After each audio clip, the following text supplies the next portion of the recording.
Hello, this is Mercury Rises from Clash of Empire, now called Last Land, and I am in my k415 Atlantis here. I put a lot of videos together, so it's a little bit longer. I decided to play Joan with Spear. Now, in my account here, I am basically guard and spear, and that is all I have. I am working on the cavalry, and I will boost that as it comes. But for right now, that's what I am. And I thought, I'll try Joan with a few siege because I know I don't have any stats on that, and that I would put spearmen in there and see how they do. And they did very well. I actually won some battles that way. Joan has no infantry secondary attributes at all. And that's the reason why most infantry players use Hypatia. They don't use Joan. And for the most part, almost all archer players also use Hypatia instead of Joan. Now, Joan does have archer attack, and I don't know why more people don't use her as archer, but they don't. So, but as a spearman player, Joan really doesn't do much for me except for the siege benefits. I thought, well, I'll try her in Atlantis and see how she does. And she did very well. I got plenty of kills that way. I think I did add too many siege, and I could probably do without the siege, actually. But the Guardian siege, I think, does hold some benefit because once my guard is gone, then she's very vulnerable, and the heroes normally die off once the guard is gone.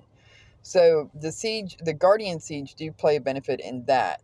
So these are all an experiment for me on this one. But I was just totally blown away because I thought, man, maybe it'll be a total flop, but I don't think it was.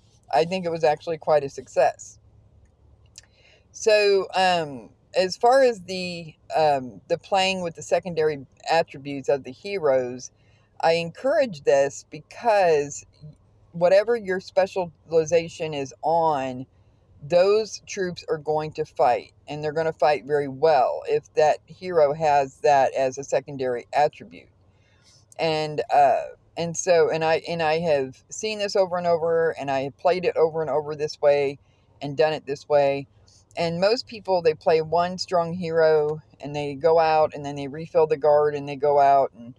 But what I do is I have that one strong hero, but I then take the rest of the experience that will not level up that hero and I put it on another hero.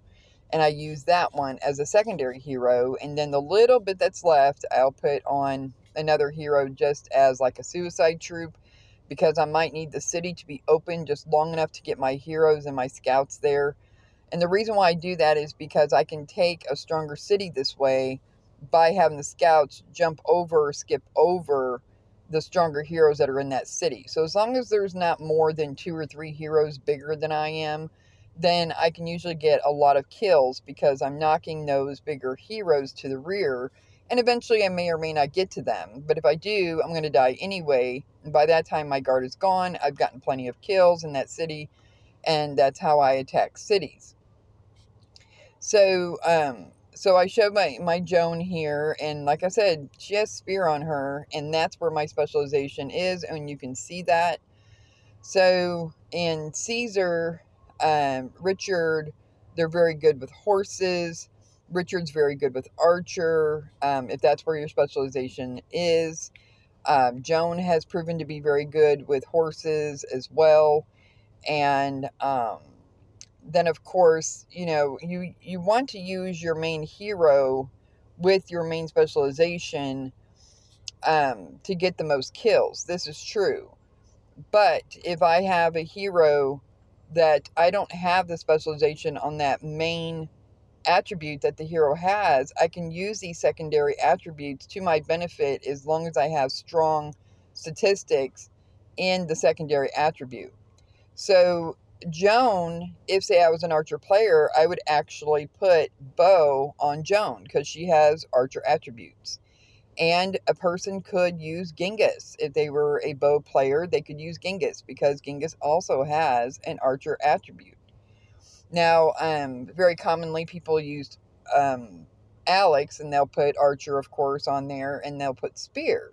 Well, he has infantry attributes, so that actually benefits that way. Now, I've never used a hero where it absolutely had nothing. Like Joan has no infantry attributes at all. She has siege attack, siege health, cavalry attack, and bow defense. Well, she has bow defense and then cavalry attack. So, in that order.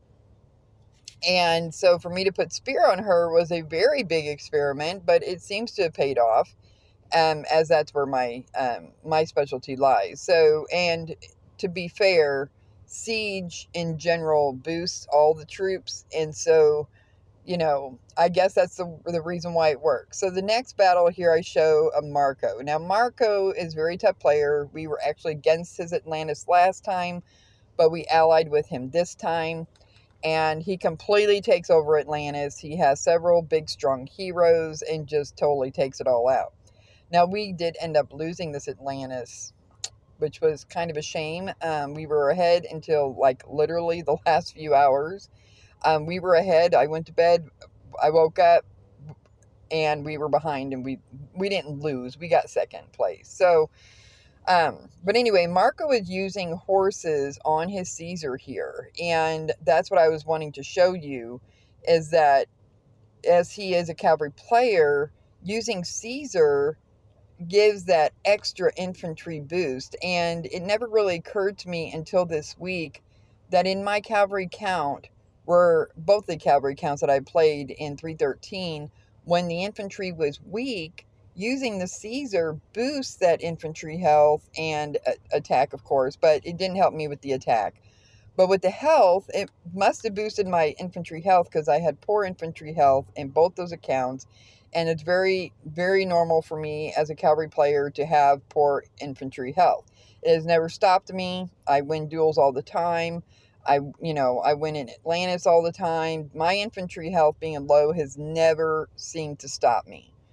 And people put a lot of investment in the infantry health. Now, the mistake that he made here, the reason why he lost to Monday is because he didn't put enough T10 horse. That was the reason